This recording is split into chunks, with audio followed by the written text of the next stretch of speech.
Let's bring in Fox News Sunday anchor Shannon Bream, who joins us now. Good morning, Shannon. Hey guys, good to see you. And I love that you're going to do this off the wall, because I think the tricky thing is what are the policies? Because we've heard some of them in the past that it seems like there's a bit of a disavowal now, not from the candidate herself, but statements we're getting through campaign sources and those kinds of things like fracking, yes, no, changing the Supreme Court, yes, no. I mean, there are all kinds of things. So it'll be helpful, I think. So to follow up on that, Shannon, you're right. It's fracking has been yes, no. Approach to crime has sort of been like hard on crime, soft on crime at various points in her career and positions she's taken. That's been yes, no. I'm curious. One you highlighted, Supreme Court. Last I'd heard, she was open and advocating for the idea of increasing, AKA packing the Supreme Court.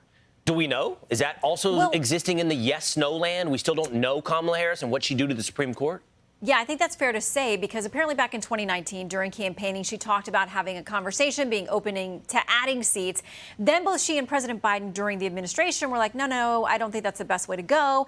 Well, now you know that the president has proposed a new set of potential changes for the Supreme Court, and she's apparently signed on to that. So it's just one of the many areas that we don't know exactly what her intentions are. And that's why it's important that, she gets out there. There's so many pieces out there, and it's not just, those that you would think are center-right media, papers and those kinds of things.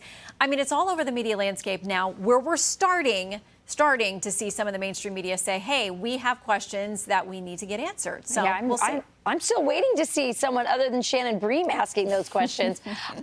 Maybe they could ask her about this, because it wasn't very long ago. We talked a little bit about how now she says she doesn't want to put taxes on people's tips. But it was during this administration that they said they were going to actually charge the IRS, all the new IRS agents that they just brought on, to go after people's tips. And in fact, anybody like Uber drivers who has a, where it's actually calculated and you can prove that they got the tip because it's digital, was very upset about it. How's she going to walk that back?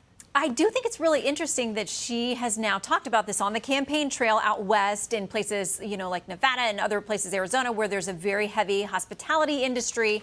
And it's a popular line, but it's the exact same line that President Trump started months ago, and the policy position he had months ago. So for a ticket that's going to say Trump's ideas are all bad, they're bad for the economy and everything else, just interesting that she would take something that's been such a high-profile talking point from him and pick it up on the campaign trail. But she says the economic plan is coming this week. There's nothing on the website, the campaign website, about that. So it's going to be helpful. We need that data.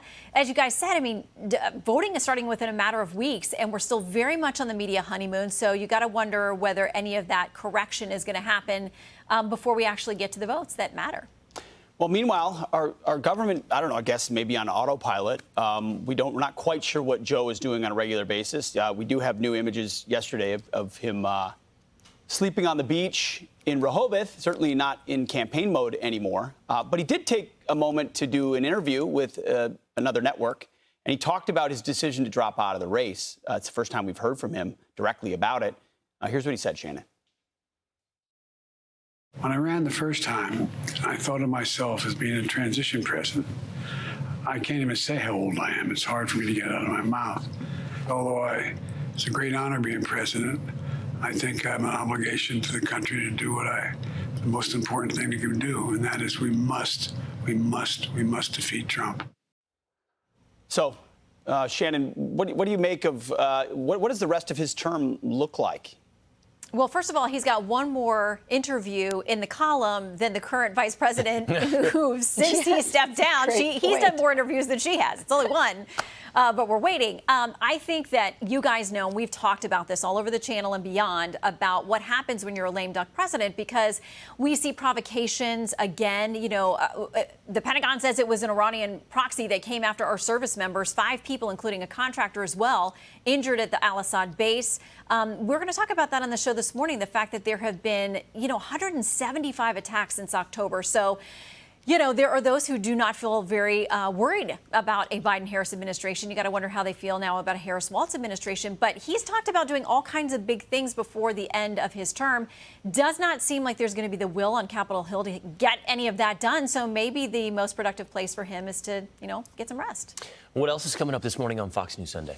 So we're going to talk with Senator Tom Cotton and Congressman Jason Crow. So we've got a D and an R represented, both veterans. So we're going to talk a lot of foreign policy, but also trying to figure out the positions of this new Harris-Walz ticket and where we go from there. We've also got two economists with us this morning to break down what's happening in the markets, where those policies and changes, proposed by the two campaigns will impact your 401k and everything else, your groceries and gas and all that moving forward. All right. Shannon, we'll be watching. Thank you so much. See you guys. Oh, and by the way, can I say, Will, I'm very impressed that you're actually injured by something that you did as impressive as that swim, where I'm getting to the point where, wake up in the morning and I've somehow injured my neck and back by sleeping on the wrong pillow. So kudos to you for actually doing something worthwhile to get your injury. I did.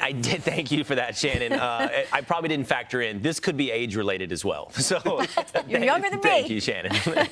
Bye, guys. Thank you, Shannon. Bye, Shannon.